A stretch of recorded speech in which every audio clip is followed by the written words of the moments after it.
Hello everyone, we are in the second video of chapter tissues. In this video, we are going to talk about meristem. What is meristem? It is a tissue having the power of cell division. I told you in the last video that plants show presence of two types of tissues, meristem and permanent tissues. Meristem is the tissue where cells will continuously divide. Okay, throughout the life of plant, they will keep on dividing and so on. Okay. So, basically, this word meristem has come from a Greek word called meristos. Meristos in Greek means to divide. So, as the cells in this particular type of tissue are always found in a state of cell division, the tissue has given the name meristem. Okay, so throughout the plant life, they will keep on dividing. This is a typical meristematic tissue that you can see on your screen. Okay, now let us talk about the characteristics of the cells of meristem. Now here the cells are immature cells. Immature means what? They are small in size. The cell organelles are not very well developed. Okay, they are not big in size. They are small in size, right? And cells divide continuously. Okay, then there are no intercellular spaces. Now for this we will have to move on the previous slide. Can you see here? The cells are present very closely. Okay, I can say that the cells are tightly held together. Okay, there are no spaces or gaps between the adjacent cells. Okay, so for this I am using a word intercellular spaces. Okay, so intercellular space is absent. Okay, there are two words actually, intercellular and intracellular. Inter means in between, intra means inside or within. So students generally get confused here with the word intercellular and intracellular. Okay, so the word I am using here is intercellular. The intercellular spaces are absent, or you can also write that the cells are tightly held together. Okay, now another characteristic feature of these cells is that the vacuole is absent in them. Now again let us move on the previous slide. See here, the black colored dot that you can see is nothing but the nucleus. Okay, now you can ask me a question ki ma'am, generally we say that plant cell has centrally placed vacuole, it is the central organelle in a plant cell, then what is this, how is it possible? So yes my dear students, you have to remember that in the meristem tissue cells the vacuole is absent and the nucleus is going to occupy the central position. Okay, why should be the case, why is this happening over here? So we can think that these cells are continuously dividing. Okay, the moment they are formed they will grow just enough to enter into the next phase of cell division. Okay, they will not grow, they will not form vacuole, they will not store food, because their task is just to go on multiplication, isn't it? And for that reason they do not show presence of vacuole. Then the next property is that they have thin cell walls. As the cells are immature, they are small in size, their cell walls are also thin, and thin cell walls are made up of only a substance called cellulose. Okay, no other substances along with cellulose are present. Okay, and then they have dense cytoplasm. Okay, because cytoplasm is also going to play crucial role in the process of cell division. Okay, so they have dense cytoplasm. So yes my dear students, these all are the characteristics of cells in meristem. Now let us move on the next slide. Let us talk about functions. Now you can see two pictures on your screen. The one is just a sapling, mango sapling, and another is big mango tree.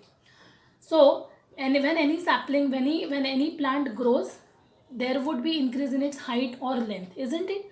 So when the height of a plant increases, it is referred as primary growth. Okay, so primary growth in plants means what? Increase in the height of a plant. Okay, so meristem is responsible for the primary growth of a plant. That means the plant will keep on increasing in its height, in its length. It is just because of the meristem. Okay, then again you see the two pictures. Here for this sapling the stem is very thin and it's not woody, isn't it? But for this big tree the stem is quite more in its diameter, it is quite thick, you can say. It is woody.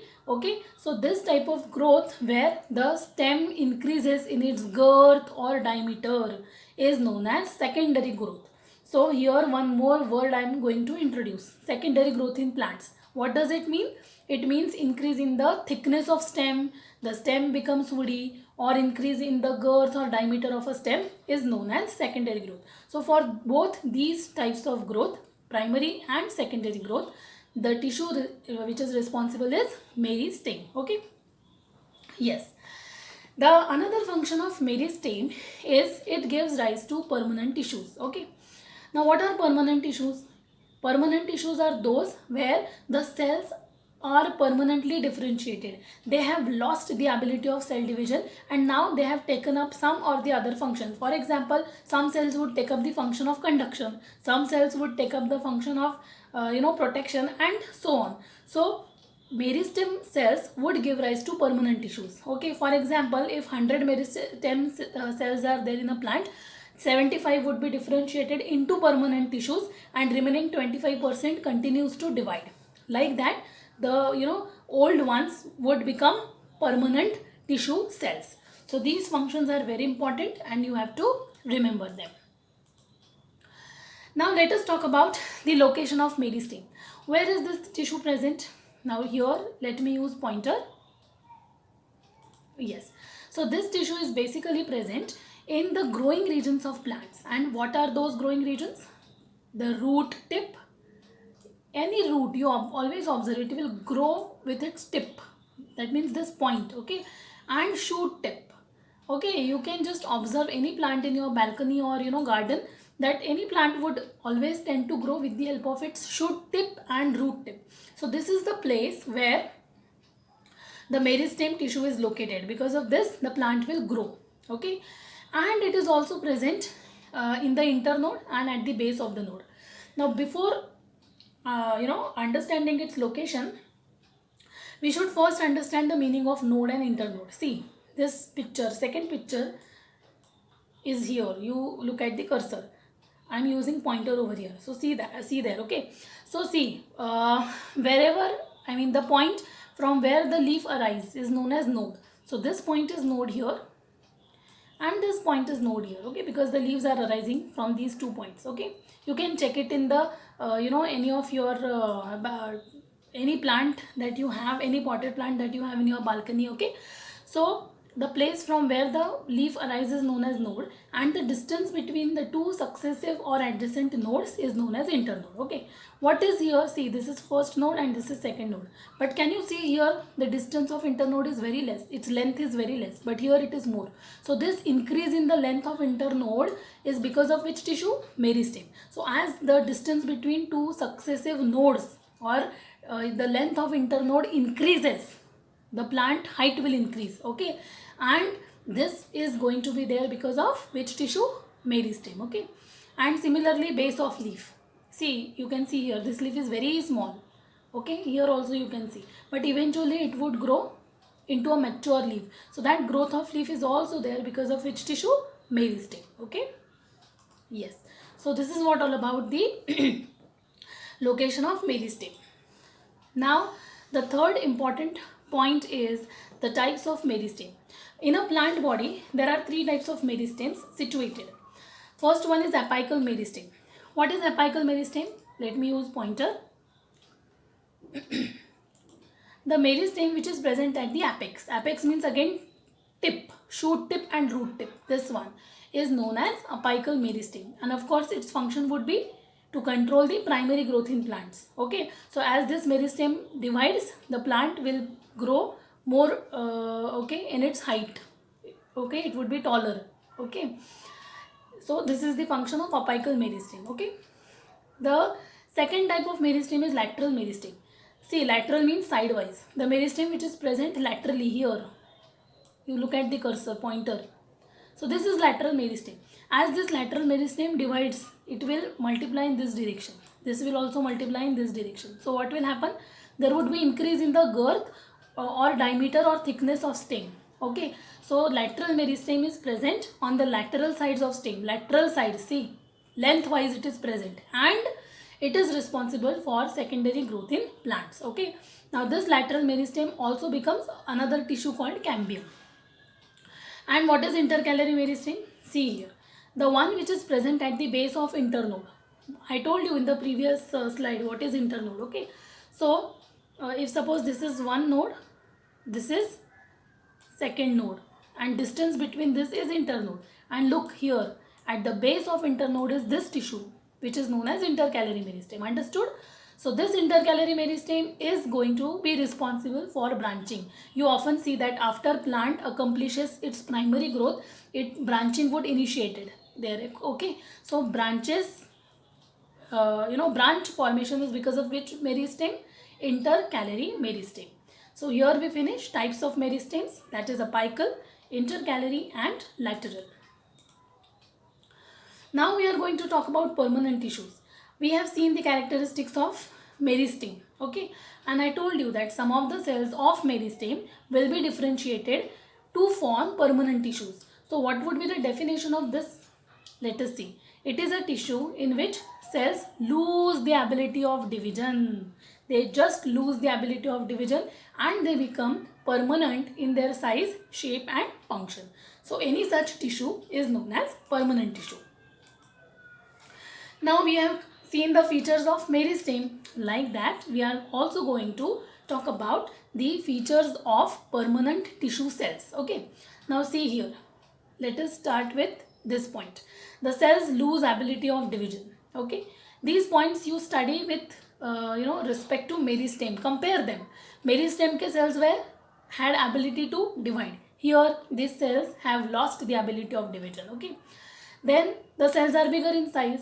There in meristem the cells were small in size. Here they are big in size. Why? Because they are grown enough. They became mature. So see here, the third point, the cells are mature. There the cells were immature. Okay, you do comparative study. So it would be way easier for you to remember everything. Then the cell walls of the cells in permanent tissue are thick. Okay. They are made of cellulose and other substances. Do you remember in meristem the cell walls were thin and they were made up of only cellulose. But here the cell walls are made up of cellulose and some other substances like pectin, hemicellulose are there and they are little thick. Okay. Then again very important point, that is presence of vacuole. When cell grows enough, it becomes mature enough, it will definitely produce vacuole as the central organelle. Okay, and that's why the nucleus becomes small and it takes the peripheral position. So these 2 points are again contrasting with the meristem cells. Do you remember? In the meristem cells there was no vacuole present and the nucleus was prominent, but here the things are totally changed. And then here permanent tissue cells may exhibit, may take different shapes. Some of them would be oval, some of them would be spherical, polygonal, some would be fibrous and so on. And intercellular spaces may be present or may be absent. So this is again a contrasting point because we have seen that in meristem cells there were no intercellular spaces, but here the intercellular spaces are present or it might not be present. It depends. Okay. So these all are the features of permanent tissue. Now, the permanent tissues are further classified as simple and complex. Okay. And they also have their own subtypes, which we will definitely see in upcoming videos. It is now time to understand the difference between some simple permanent tissue and complex permanent tissue. See, in simple permanent tissues, the cells are of same type. That means simple tissues are homogeneous. Okay, homogeneous. And complex tissues are heterogeneous because they are made up of many different types of cells. Okay, so homogeneous, heterogeneous. Simple tissues occur in all parts of plant, whereas complex tissues are found only in the vascular region of plant. Vascular region is the one which is involved in the process of conduction or transportation. Just like we have cardiovascular system where blood vessels are going to transport blood from one place to another, like that plants also have conducting or vascular tissues, and these vascular tissues are nothing but the complex tissues. Okay, so here we finish the difference between simple tissues and complex tissues, and thereby here we finish our video number 2.